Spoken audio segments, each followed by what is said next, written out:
Hello, my dear students. Now, today we are going to start with a new chapter, that is cell biology and biotechnology, chapter number 8. इस chapter में पहला topic जो हम करने वाले हैं that is cytology.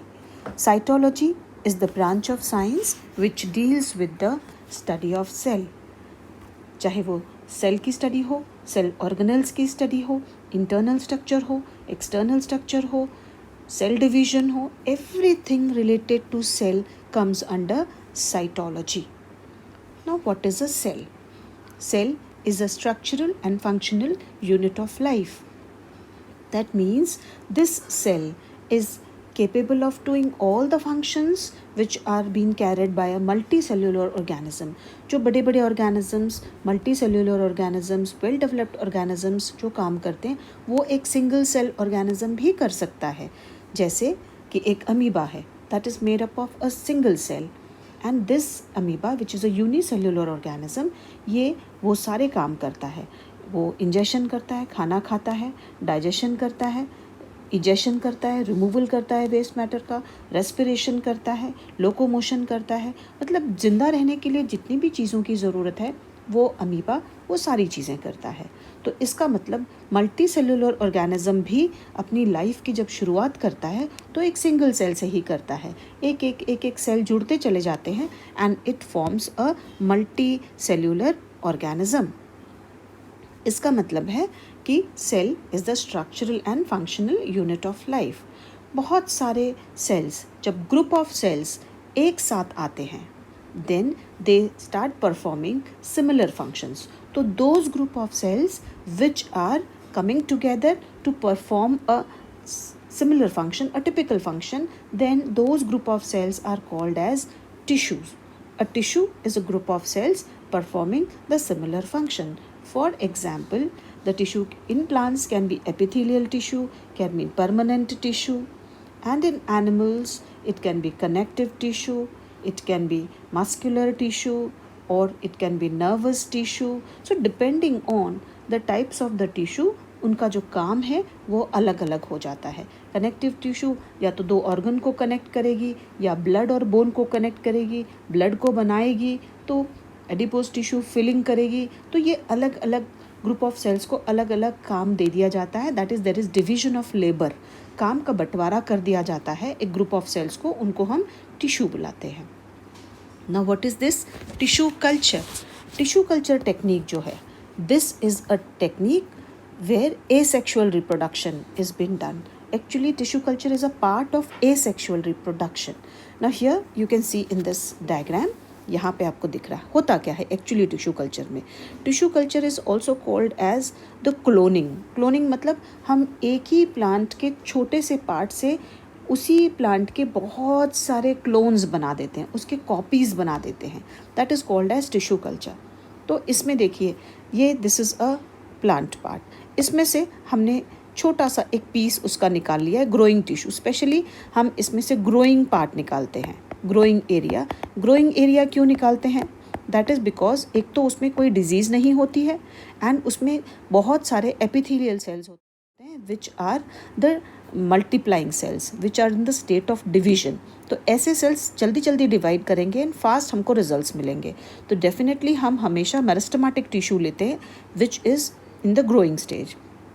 एक छोटा सा पार्ट कट कर लिया जाता है, जिस पार्ट को सपोज हमने ये वाला पार्ट ले लिया, इस पार्ट को हम एक्सप्लांट बोलते हैं. इस एक्सप्लांट को लेने के बाद इसको न्यूट्रिएंट मीडियम के अंदर डाल दिया जाता है और ये न्यूट्रिएंट मीडियम हो सकता है कोई जूस हो, कोकोनट मिल्क हो, जैगरी वाटर हो, कोई बनाना मिल्क शेक हो, एनीथिंग, किसी भी चीज़ को हम लोग न्यूट्रिएंट मीडियम की तरह यूज़ कर सकते हैं. इस एक्सप्लांट को इस मीडियम में डाल दिया जाता है. After some time you will find कि ये जो एक्सप्लांट था, वो छोटा सा पीस था उस प्लांट का, वो टुकड़ा जो था वो ग्रो होने लगता है एंड ग्रो कर करके एक बहुत सारा इस तरह से बहुत सारा मास ऑफ सेल्स बना देता है which is called as callus. इस मास ऑफ सेल्स को हम लेते हैं और उसके बाद उसको फिर से माइक्रोस्कोप के अंदर उसको सेपरेट आउट किया जाता है इस तरीके से. अब ये मास ऑफ सेल्स में हमने सारे सेल्स को अलग अलग कर दिया है. अलग अलग करने के बाद हम इन एक एक सिंगल सेल को जो एक ही टिश्यू के पार्ट हैं, सारे सेल्स को अलग अलग टेस्ट ट्यूब्स में डाल दिया जाता है, सारे में एक एक सेल को डाल दिया जाता है इनके अंदर। इस तरह से जब एक एक सेल को अंदर डालोगे, अगेन उसके अंदर न्यूट्रिएंट मीडियम होता है, इस न्यूट्रिएंट मीडियम में इस सेल्स को डाल दिया जाता है, ये ग्रो हो जाते हैं and they form an embryo. उसके बाद हर टेस्ट ट्यूब में आपको ऐसा एम्ब्रियोइड दिखेगा, ये बाद में एम्ब्रियोइड बना देगा, इस तरह से एक एक एम्ब्रियोइड बनेगा and finally it is going to result into formation of embryo. और फिर उस एम्ब्रियो में से आपको छोटे छोटे रूट्स नज़र आएंगे निकलते हुए, you will find the roots coming out and ऊपर से you will find the stem coming out. तो सारे के सारे प्लांट्स जो छोटे छोटे टेस्ट ट्यूब में ग्रो होते हैं, they all are now called as plantlets. तो this is how the tissue culture technique is done. ये तो इन शॉर्ट हो गया। अब थोड़ा सा अगर हम डिटेल में जाके पढ़ते हैं तो यहाँ पे देखिए दूसरे फिगर में, in this they have also shown the same thing, that is tissue culture. इसमें आपको दिख रहा है कि यहाँ पर भी हमने एक छोटा सा, ये मदर प्लांट है, इस मदर प्लांट में से हमने छोटा सा उसका कॉम ले लिया है। बनाना है, ये बनाना ट्री है, बनाना ट्री की हमने जड़ों को ले लिया है, जड़ों में से कॉम निकाल लिया है छोटा सा, which is having the growing tissues. उसको हमने लेके हमने न्यूट्रिएंट मीडियम में डाल दिया है, इसके अंदर इस न्यूट्रिएंट मीडियम में ये डाला हुआ है, इसमें ये ग्रो होना शुरू हो जाएगा एंड मल्टीप्लाई होगा। उसके बाद बहुत सारे सेल्स बनेंगे, दैट इज़ कैलस बन जाएगा, या फिर उसके अंदर बहुत सारे शूट्स निकलने शुरू हो जाएंगे, रूट भी हो जाएगा और शूट भी हो जाएगा, दोनों रूट्स भी निकलेंगे, स्टेम भी निकलेंगे। और फिर बाद में उसको थोड़े समय के लिए हम गार्डन में डायरेक्ट नहीं डालते हैं, उनको छोटे छोटे टेस्ट ट्यूब में रख दिया जाता है शेड एरिया में, ताकि वो अडेप्ट हो जाएं एनवायरनमेंट को। This is called as hardening process. उसके बाद धीरे धीरे उनको बड़े गमलों में शिफ्ट कर दिया जाता है and then they are brought into the land, sunlight में ले आया जाता है and that is called as secondary hardening. तो इसका मतलब पहले वो शेड में रखे जाते हैं, फिर उसको बाद में लाया जाता है उजाले में। तो ये भी एक टिश्यू कल्चर का टेक्निक है।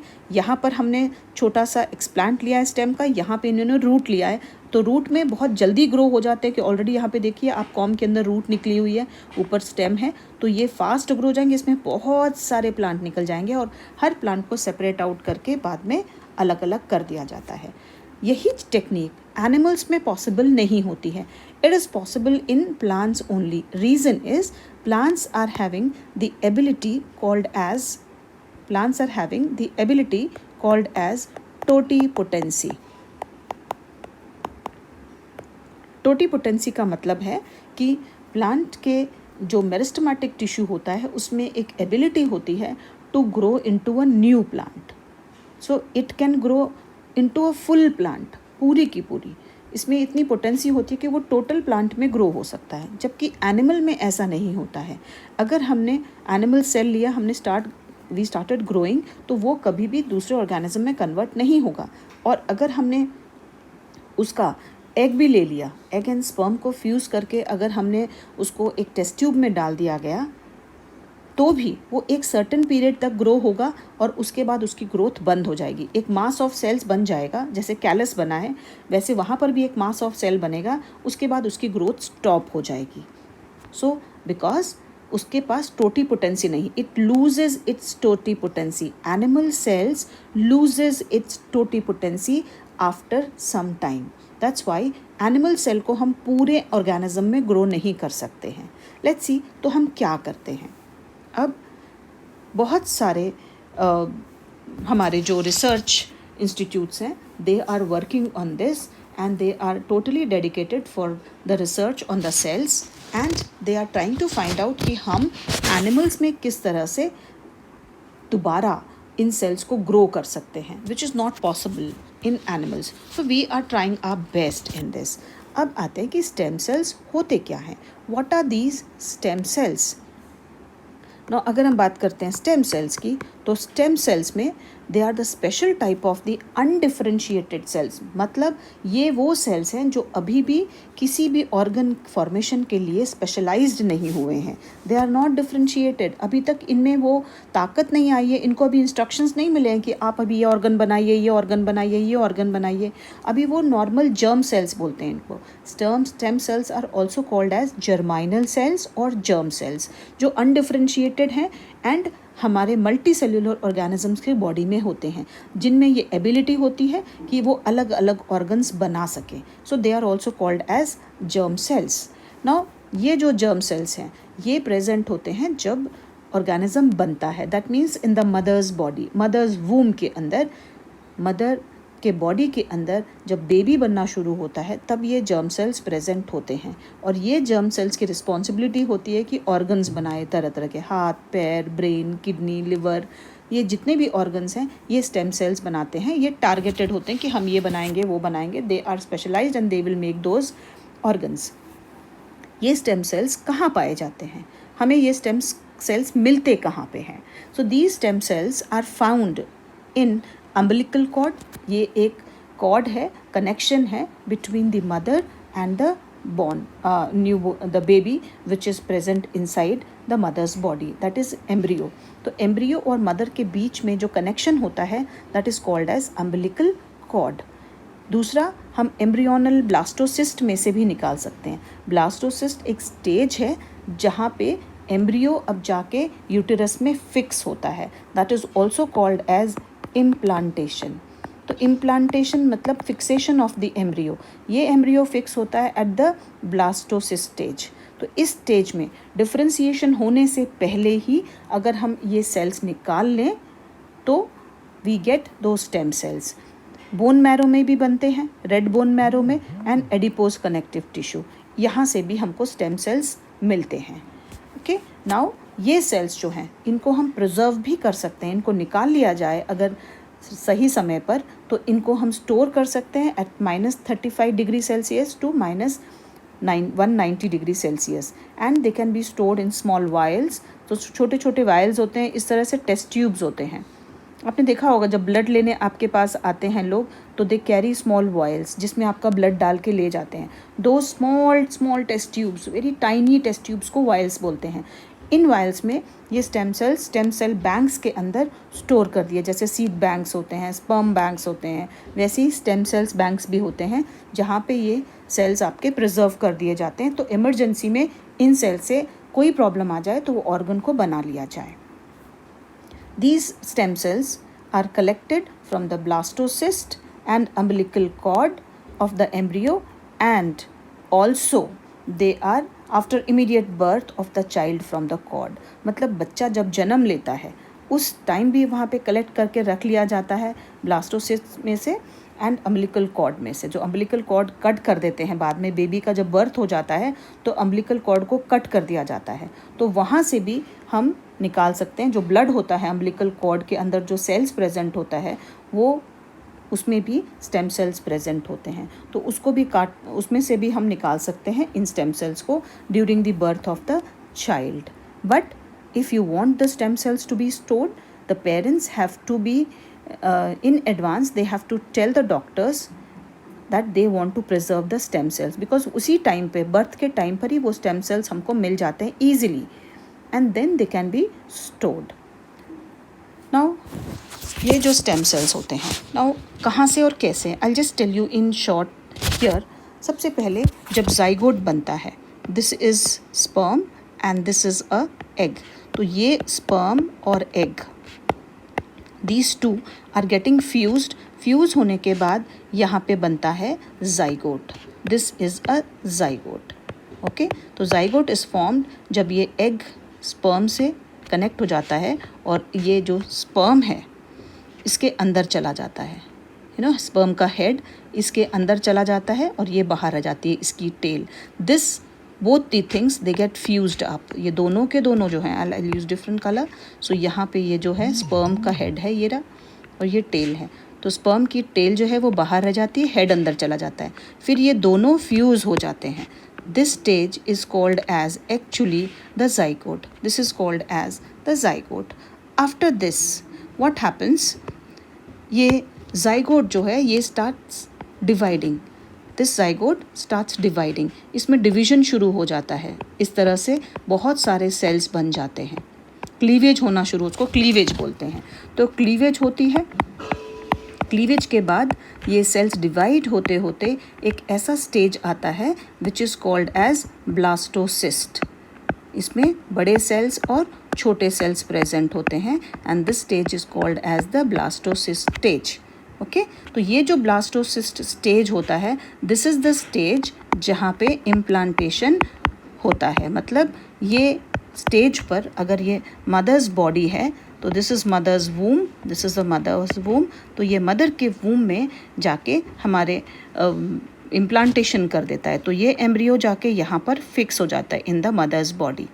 तो ये जो मदर बॉडी है, इफ़ यू सी यहाँ पे I draw it here, this is mother and implantation हो जाता है। तो ये जो इम्प्लांटेशन होता है, I draw little this way, तो इनके बीच में जो ये कनेक्शन होता है मदर और एम्ब्रियो के बीच में, दिस इज़ ब्लास्टोसिस्ट, ये इम्प्लांट हो गया है and this one is called as umbilical cord. Placenta बनता है और अम्बिलिकल कॉर्ड बनता है। तो ये umbilical cord is the connection which is present between the mother and the embryo. और बाद में ये एम्ब्रियो बनना शुरू हो जाता है and it will take a typical shape ले लेगा इस तरह से। So this is the embryo, इस तरह से ही कन्वर्ट हो जाएगा and this will be the umbilical cord, इससे जुड़ी रहेगी। ओके, जिसको नाल भी बोलते हैं, है ना।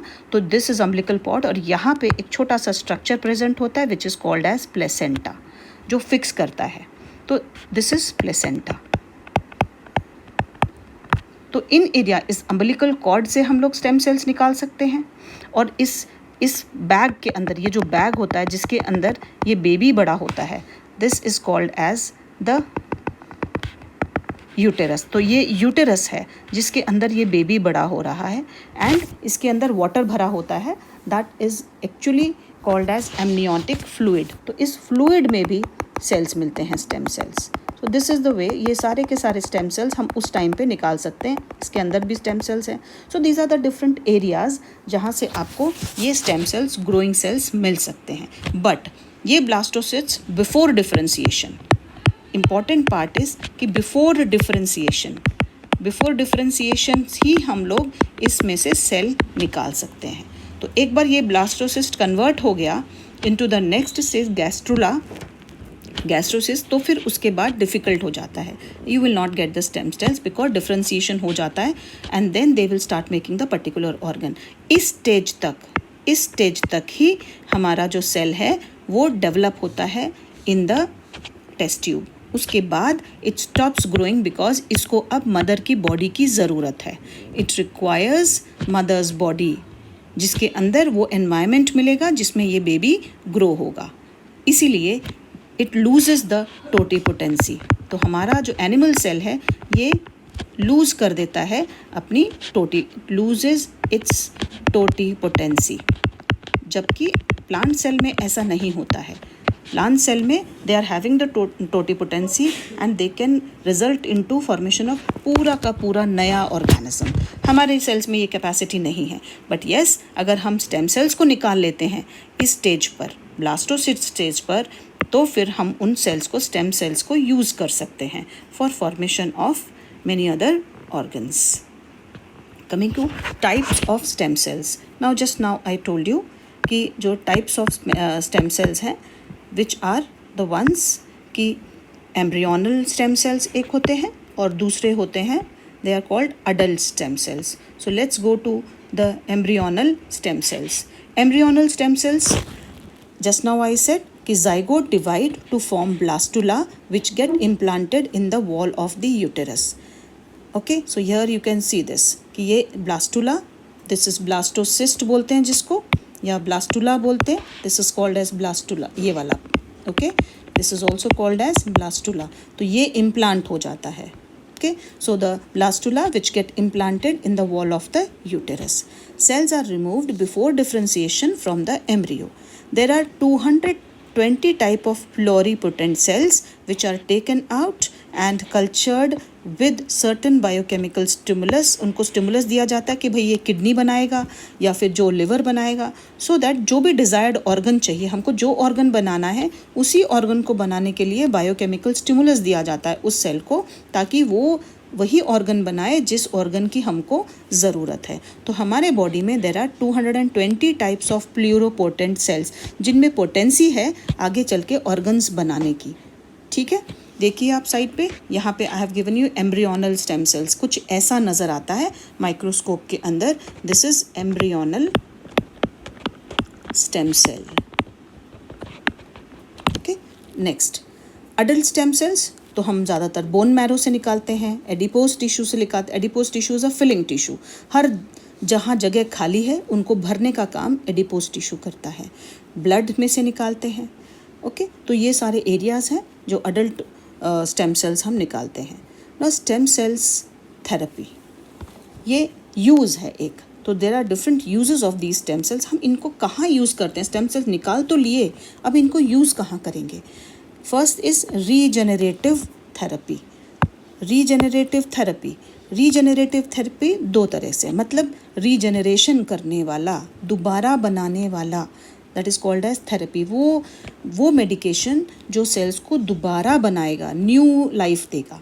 पहला है सेल थेरेपी, मतलब स्टेम सेल्स को हम यूज़ करते हैं रिप्लेस द डेड सेल। अगर किसी बंदे में कोई बहुत मेजर प्रॉब्लम है, डायबिटीज़ है, मायोकार्डियल इन्फेक्शन है, मतलब उसके हार्ट में कहीं पे कोई ब्लॉकेजेस हैं, अल्ज़ाइमर डिजीज़ है, पार्किंसंस डिजीज़ है, भूलने की बीमारी है, या पर हाथ कांपते हैं, तो these are the diseases which are related. ये दोनों जो जेनेटिक डिसऑर्डर्स भी होते हैं कई बार, या फिर डायबिटीज़ है, मायोकार्डियल इन्फेक्शन है, किसी भी रीज़न से हो सकते हैं। तो ऐसे केसेस में हम सेल थेरेपी के थ्रू वो जो सेल्स ख़राब हो चुके हैं, डेड हो चुके हैं, तो उनमें हम सेल थेरेपी करते हैं। हम जीन्स को भी चेंज करते हैं। ओके, अब ये सारे के सारे बायोटेक्नोलॉजी में हम यूज़ करते हैं ये सारे टेक्निक्स, तो that is called as cell therapy. Okay, so we are changing the cells by introducing the new cells, introducing the new genes into it, which is responsible for making the new cells and fresh cells which are going to be non-diabetic, myocardial infection को ख़त्म कर देंगे। Okay, dead cells को हटा के वहाँ fresh cells बने, that is called as gene therapy. दूसरा है ब्लड बनाने के लिए भी हमको स्टेम सेल्स की ज़रूरत होती है। जो लोगों को थैलासीमिया हो जाता है, ओके, उनको कंटिन्यूसली ब्लड देना पड़ता है। ल्यूकीमिया हो जाता है, उनको ब्लड देना पड़ता है। एनीमिया हो जाता है, ब्लड कमी हो जाती है, जिनके अंदर हीमोग्लोबिन कम हो जाता है, तो they need to introduce the blood. तो ऐसे कंडीशंस में भी हम सेल थेरेपी करते हैं और ब्लड बनाते हैं, वो सेल्स इंट्रोड्यूस करते हैं, वो जीन्स इंट्रोड्यूस कर देते हैं उसके अंदर कि वो ब्लड बनाने लगता है, ब्लड अपने आप बनना शुरू हो जाता है। Okay, that is another type of cell therapy. Stem cell therapy में आप देखो इस डायग्राम में, stems have got the ability to replicate, अपने आप को डबल ट्रिपल करते चले जाते हैं, डिवाइड करते चले जाते हैं, and stem cells also can be responsible for making other type of the cells, ताकि अदर ऑर्गन्स बना सकें। तो यहाँ पे ये दोनों चीज़ें आपको नज़र आ रही हैं। देखिए, सेल थेरेपी में they are able to remove the dead cells and they are able to multiply themselves. दूसरा, यहाँ पर देखो अलग अलग ऑर्गन्स बना सकते हैं एंड प्रोड्यूस द ब्लड। देखो ये सेम टाइप ऑफ ब्लड बनाते चले जाएंगे। थैलेसीमिया में एक ही तरह का सेल डिवाइड होता चला जाएगा, सो ये कंटिन्यूस यूज़ होगा कहाँ पे? ब्लड बनाने में। ऐसा जो होगा, this is useful in making the organs. So cell can have two ways, या तो वो अपने आप को डिवाइड कर करके ओल्ड सेल्स को रिप्लेस कर देगा और नया बना देगा। दूसरी चीज़, वो ऑर्गन के लिए भी स्पेसिफिक हो सकता है। पॉसिबिलिटीज़ देखो, stem cells can become any one of the 220 cells. देखिए आप, इनमें से कोई भी तरह का सेल अगर हम इसको सिर्फ स्टिमुलस देते हैं तो ये ब्रेन बनाएगा, ये लंग्स बनाएगा, हार्ट बनाएगा, लिवर बनाएगा, जेनिटेलियाज बनेंगे, reproductive system and kidneys. So these are the stem cell possibilities. Next one, organ transplantation. Organ transplantation एक बहुत इम्पॉर्टेंट चीज़ है जिसमें एक किसी बंदे को नई लाइफ मिल जाती है। अगर किसी भी रीज़न से किडनी फेलियर हो गया है, लिवर फेलियर हो गया है, ड्यू टू सम एक्सीडेंट हो गया है, किसी भी इन्फेक्शन हो गया है, कोई डिसऑर्डर हो गया है, एजिंग की वजह से अगर उस बंदे के ऑर्गन्स ख़राब हो जाते हैं तो उन ऑर्गन को हम ट्रांसप्लांट कर सकते हैं। मतलब हम उन ऑर्गन की जगह पे दूसरा नया ऑर्गन बना के डाल सकते हैं। That is called as the organ transplantation using the stem sales.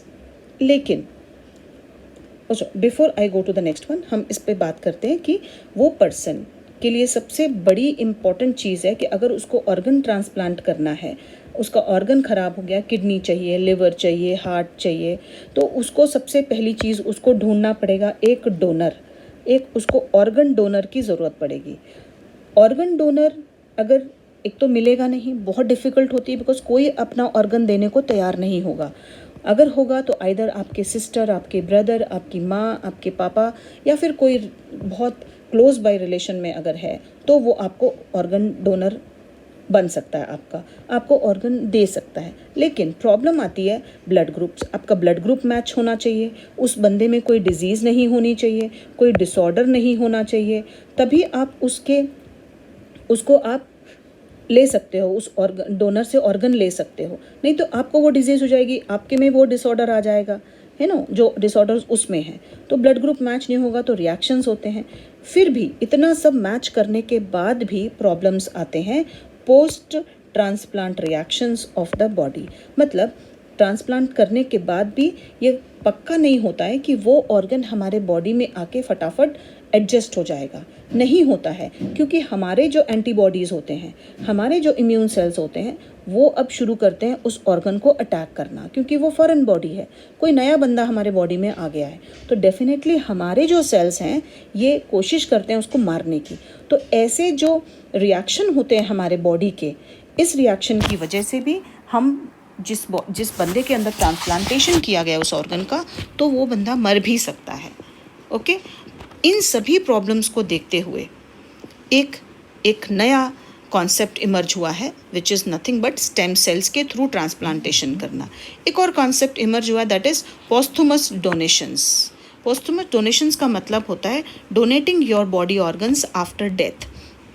मरने के बाद भी कुछ ऑर्गन्स जिंदा रहते हैं कुछ टाइम पीरियड तक, एंड उस टाइम पीरियड के अंदर अगर वो ऑर्गन्स डोनेट कर दिए जाएं, जैसे लिवर है, हार्ट है, आइज़ है, तो it can save many people's life. एक बंदा अपने अगर ऑर्गन्स डोनेट करता है तो किसी को किडनी देता है, किसी को लिवर देता है, किसी को हार्ट देता है, किसी को आइज़ देता है, तो एक बंदे की वजह से so many people can get a new life. No, organ and body donation. That means, as I said, life of many people can be saved by organ and body donations. Many government and social organizations are working towards increasing the awareness about the body donations. इसका मतलब है कि ये एक बहुत नेक काम है जो अब इस दुनिया में लोगों ने सोचना शुरू कर दिया कि हमारी बॉडी वैसे भी जाके मिट्टी में मिल जाएगी। क्योंकि प्रॉब्लम आती है हमारे सोसाइटी में, हमारे रिचुअल्स हैं, अलग अलग रिचुअल्स हैं, अलग अलग तरीके से बॉडी को दफन किया जाता है, क्रीमेट किया जाता है। तो अलग अलग रिचुअल्स की वजह से भी ये प्रॉब्लम आती है कि लोग अपने नियर डियर वंस की बॉडी देने को तैयार नहीं होते हैं। लेकिन अगर आप अपने बॉडी को डोनेट करना चाहते हो तो आपको पहले ही अपने जीवन काल में ही, जब आप जिंदा हैं, उसी टाइम पे आपको गवर्नमेंट इस तरह के इंस्टीट्यूशंस में जाके, ऑर्गेनाइजेशंस में जाके आपको एक फॉर्म भरना पड़ता है और आपको ये बताना पड़ता है कि मेरी डेथ होने के बाद मेरे ऑर्गन्स को दे दिया जाए, डोनेट कर दिया जाए। Then only they are going to accept your organs.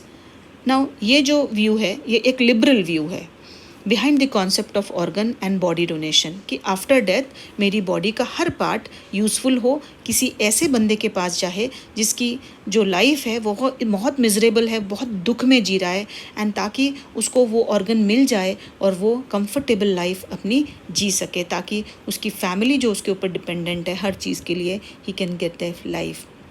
And stem cell therapy is playing a very important role to save those people who are having so many different types of diseases या फिर disorders or genetic abnormalities. At the same time we can produce the organs. अगर हम अपने stem cells जैसे ही बच्चा पैदा होता है उसी टाइम अगर माँ बाप उस बच्चे के स्टेम सेल्स को प्रिजर्व कर दें स्टेम सेल्स बैंक्स में, तो अगर उस बच्चे को आगे आने वाले समय में कभी भी जब वो बच्चा बड़ा होता है, अगर उसे किसी भी तरह की कोई परेशानी होती है, अगर उसके बॉडी में बड़ा होने के बाद 5 साल के होने के बाद 6 साल के होने के बाद अगर उस बच्चे में कोई कमी नज़र आती है कि किडनी फेलियर हो गया, लिवर प्रॉब्लम आ गई है, हार्ट प्रॉब्लम आ गई है, तो ऐसे वक्त पे उस बच्चे के खुद के स्टेम सेल्स जो स्टेम सेल्स बैंक्स में प्रिजर्व किए होते हैं उनको हम यूज़ करके उसके वही ऑर्गन्स बना सकते हैं जिसमें उसके पूरे टिश्यूज़ मैच होते हैं, ब्लड मैच होता है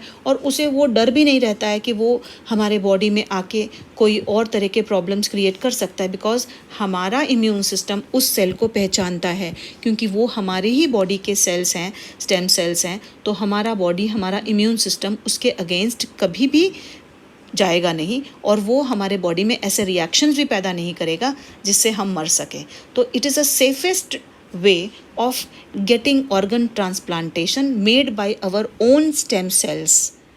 नाउ गवर्नमेंट इस चीज़ को बहुत ज़्यादा प्रधानता दे रही है एंड अब तो बहुत कम पैसों में भी आप अपने स्टेम सेल्स को, अपने बच्चों के स्टेम सेल्स को बचपन में ही प्रिजर्व कर सकते हैं.